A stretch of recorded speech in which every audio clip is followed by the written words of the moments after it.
Welcome back to BYoungMinistry.com, to another vlog and to another podcast. Welcome to those who access the podcast through Apple Podcasts, YouTube, Rumble, and Spotify. Today we continue in our study of the book of Genesis.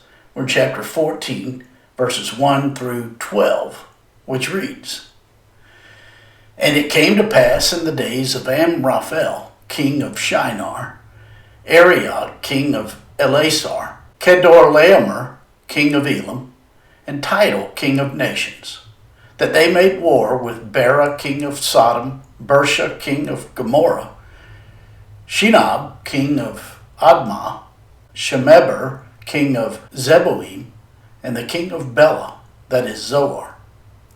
All these joined together in the valley of Siddim, that is the Salt Sea. 12 years they served Kedorlaomer, and in the 13th year they rebelled. In the 14th year, Kedorlaomer and the kings that were with him came and attacked Rephaim in Ashtaroth, Karnaim, the Zuzim in Ham, the Emim in Shaveh Kiriathaim, and the Horites in the mountain of Seir, as far as El Paran, which is by the wilderness. Then they turned back and came to En Mishpat, that is Kadesh, and attacked all the country of the Amalekites and also the Amorites who dwelt in Hezazon Tamar. And the king of Sodom, the king of Gomorrah, king of Admah, the king of Zeboim, and the king of Bela, that is Zoar, went out and joined together in battle in the valley of Siddim against Kedorlaomer, king of Elam, Tidal, king of nations, Amraphel, king of Shinar, and Arioch, king of Elasar. 4 kings against 5. Now the valley of Siddim was full of asphalt pits, and the kings of Sodom and Gomorrah fled. Some fell there, and the remainder fled to the mountains. Then they took all the goods of Sodom and Gomorrah, and all their provisions, and went their way. They also took Lot, Abram's brother's son, who dwelt in Sodom, and his goods, and departed." That's Genesis chapter 14, verses 1 through 12. Today we transition into Genesis chapter 14, where we continue our study of Abraham, who in our previous passage chose to let Lot choose the land that he and his people would live in order to avoid conflict between their 2 families.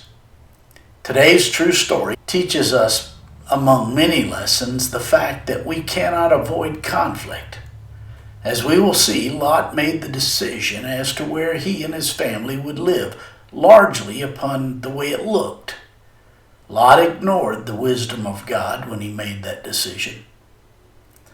Most believe freedom is the ability to do what we want, when we want, wherever we want.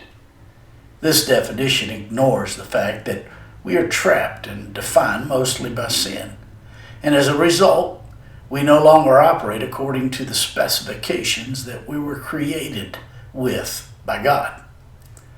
This is why when we give an inch to sin, we will be taken miles down a long, dark, and destructive road, which was not intended for us by God, and we never thought we would go there. This is the cause of conflict in our world. Today's passage has as its outline a rebellion, a rescue, and a reward.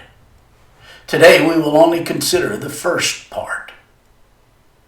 With man's rebellion against God in the Garden of Eden came many sorts of evil. As in the case of today's passage, the most notable is man's ill treatment of man. You will remember that Lot had chosen the land east of the Dead Sea, and Abram chose the land west of the Dead Sea. Today we will see the bad effects of Lot's bad choice to live near the lush land near Sodom. Lot did not realize he had put himself and his people in a dangerous position by making his choice. This is why it's so important to pay very close attention to God's instructions to us, especially in the fine details.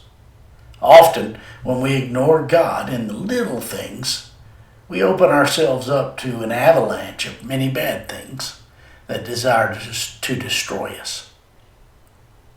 In verses 1 through 4 of today's passage, we read, "And it came to pass in the days of Amraphel, king of Shinar, Arioch, king of Elasar, Kedorlaomer, king of Elam, and Tidal, king of nations, that they made war with Bera, king of Sodom, Bersha, king of Gomorrah, Shinab, king of Admah, Shemeber, king of Zeboim, and the king of Bela, that is Zoar.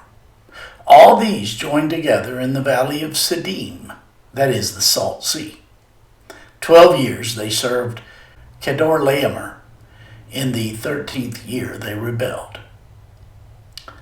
This war was waged in the area of Siddim, which is now where the Dead Sea is located. Siddim means plowed lands.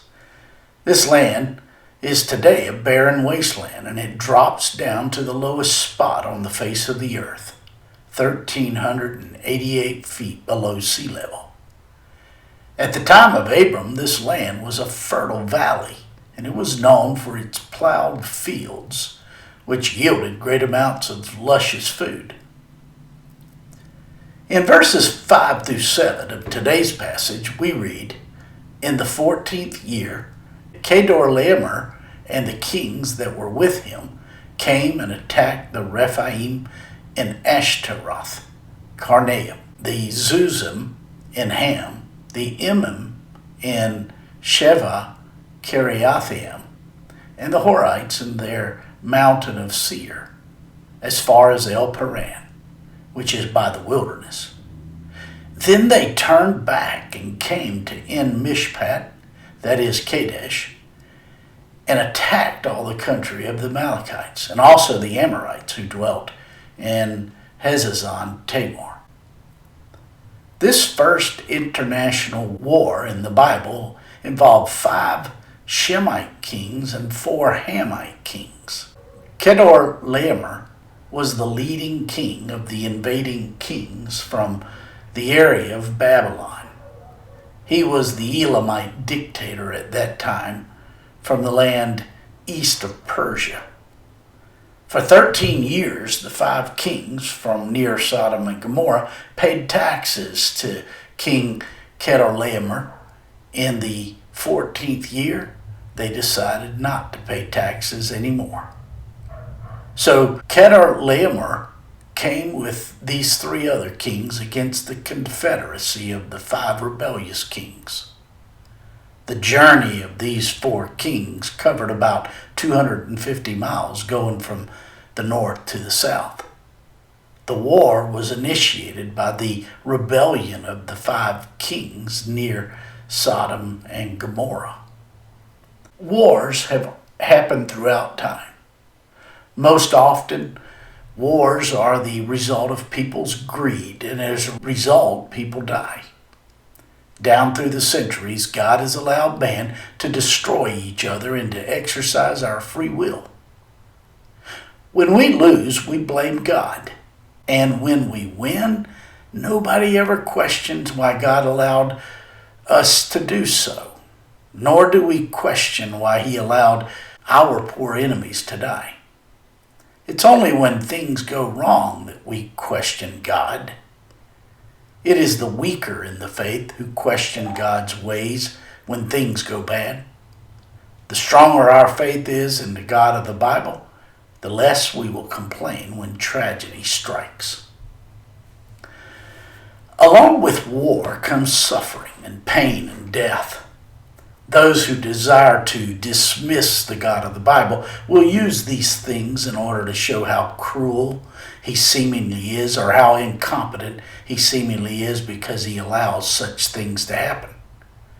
But then they turn around and exercise their free will by doing some horrific deed that will cause anger and division in others and pain and hardship, without ever considering that God allowed them to make such a choice. And then, if God were to stop them, they'd say he was being unfair. So these southern kings in today's passage had paid taxes for 12 years and finally got sick of it and rebelled in the 13th year. When they realized this, the 4 kings from the north gathered together in the 14th year and headed south to reestablish their authority over the southern kings. On the way to their final destination, these kings attacked several cities, ensuring the southern kings would not benefit from their future involvement. In verses 8 through 10 of today's passage, we read, "And the king of Sodom, the king of Gomorrah, the king of Admah, the king of Zeboim, and the king of Bela," that is Zoar, "went out, joined together in battle in the valley of Siddim against Kedorlaomer, king of Elam, Tidal, king of nations, Amraphel, king of Shinar, and Arioch, king of Elasar. 4 kings against 5. Now, the valley of Siddim was full of asphalt pits, and the kings of Sodom and Gomorrah fled. Some fell there, and the remainder fled to the mountains." Missed in this skirmish is a hint that there is, to this day, an immense reserve of oil in the land of Israel.